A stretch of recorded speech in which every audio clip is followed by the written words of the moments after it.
In Walmart's Who'Knewville, everyone ready their cart. Amazing Black Friday deals are about to start.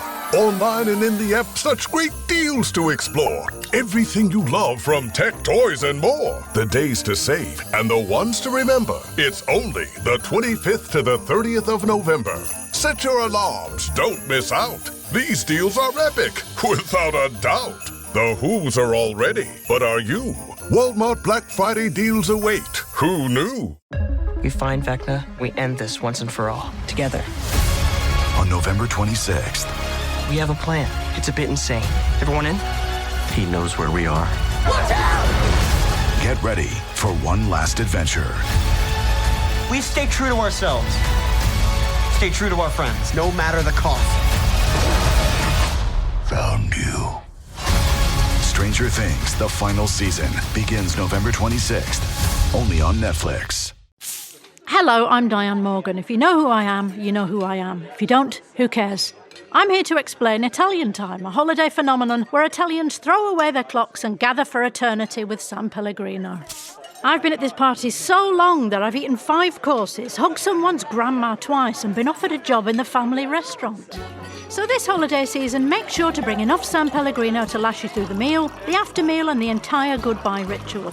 San Pellegrino, holiday on Italian Time.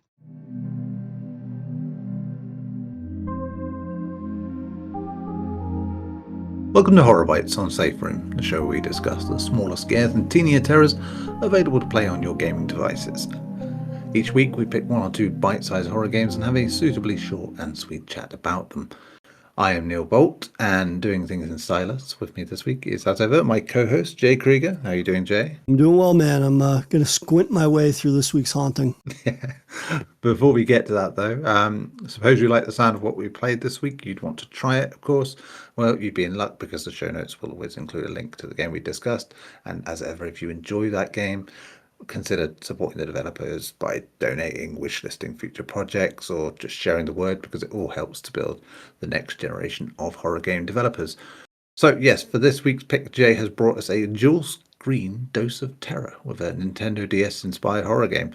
Jay, tell us about Dead Sight. Yeah, it was pretty telling that this week I stumbled across this one because I've been feeling very nostalgic this last week or two, leading into the holidays. I was saying to you, I find myself replaying a lot of my favorite games, like comfort games and whatnot, games from my youth. Same. And so to play a game such as Dead Sight that is very much wrapped up in, nostalgia for a bygone era of technology, I found that to be quite fitting. And so this game is developed by developer Ciactro with music from Clement Panchout, and it's a haunting puzzler that, as you stated, is inspired by the Nintendo DS hardware. So in Dead Sight, the player's searching for their missing friend, and they're searching through their friend's apartment for clues about their disappearance. Now, the players will explore the world of Dead Sight in first person, but through a Nintendo DS handheld that's being held like a book. So you've got the screens positioned, so left and right. And, initially you could look at this and just say like, oh, okay, this is cool. This is kind of like nostalgia bait, if you will. But the orientation of that is for more than just the aesthetic, because in the process of snooping through your friend's house, you click on their computer and it triggers something. And what it triggers is granting the player the ability to have this like second sight. So now when you're maneuvering your viewpoint through the environment, and as you mentioned, you have to use a stylus to do that. You literally have to click and then drag to change your viewpoint in the apartment. But on the left side of the screen, the world is presented as it is. And then on the right side of it, it gives you your second like ghost vision, which it does just that. It reveals things that are typically naked to the invisible eye. So throughout the course of the game, players are going to go through this apartment and basically search for these hidden clues and basically like symbols. And the symbols then are used to enter in different combinations of them to like progress the game, basically. So yeah, I thought that this was a really sort of ingenious use of the DS technology, naturally the viewpoint of it. But I don't know, there was just something about harkening back to this like early 2000s sort of like age of technology, and then seeing that presented in a way that was basically like filling a niche, which is the case with the DS. Like there were very few horror games on that platform, but this would have been the exact type of game that, you know, we probably would have gravitated towards, something that uniquely uses that not only presentation, but the hardware strengths in a way that allows you to tell what at the end of the day might be a very familiar sort of ghost story, if you will, but doing so in a more unique way, I think. So the presentation on this one was really, really strong, up to the point where, you know, you not only have that second sight, but you can also bring up like a little notepad, and you can literally jot down notes with the stylus that help you remember, you know, the order of different symbols that you come across and whatnot. And so, yeah, you know, I thought from a technical standpoint and like a puzzle standpoint, this was great. From a more traditional horror standpoint, this had kind of like a J horror vibe to it, which I think helps, you know, in crafting that atmosphere. And like I said, the score from Clement is quite good at kind of just like being eerie, but at the same time, maybe being a little more restrained than we're used to with some of these shorter horror bites. There's not a lot of jump scares in this one, which is a good thing, but also might have been a missed opportunity with that second sight element to it. But before I blabber on too much more about this one, what did you think about the merger of the sort of like DS hardware with a traditional haunting? So, you know, I don't really have any nostalgia personally for the DS because it was never really in my sort of wheelhouse of consoles or handhelds. And, you know, I was PSP mainly for me at that point, I think. But yeah, but it was something I always saw here and there, you know, and didn't really, which is mad when you think about how popular it was as a console. So yeah, playing a game with those sort of functions was intriguing to me because I think I've done that like once in my life, I think, which was the 3DS version of Metal Gear Solid 3,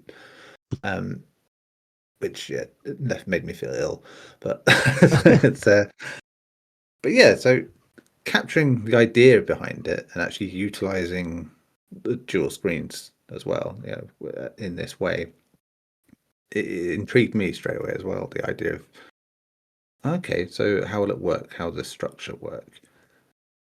And yeah, it's the kind of thing that whenever I read about games that really did utilize the DS in the right way, it's the kind of thing you would always hear about. You know, like, oh well, yeah, use this screen for this and this screen for that, and yeah, they were the better ones if they used both screens in a smart way.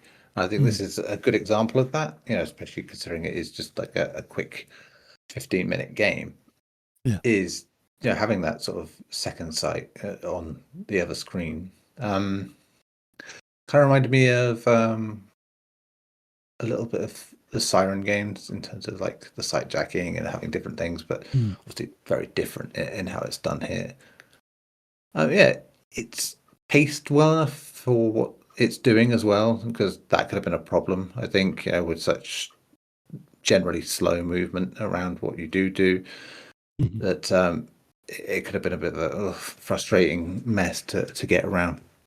But yeah, I really did sort of get on board with this whole second screen thing and having that like just an alternate view of what's going on, presented in a way where you don't have to just press down a button. You know, normally, where in most games, if you're going to have a sense or like a second sight of some kind, it is just something that replaces the current sight on your screen. So having it like this, where you've got that mirrored sort of approach.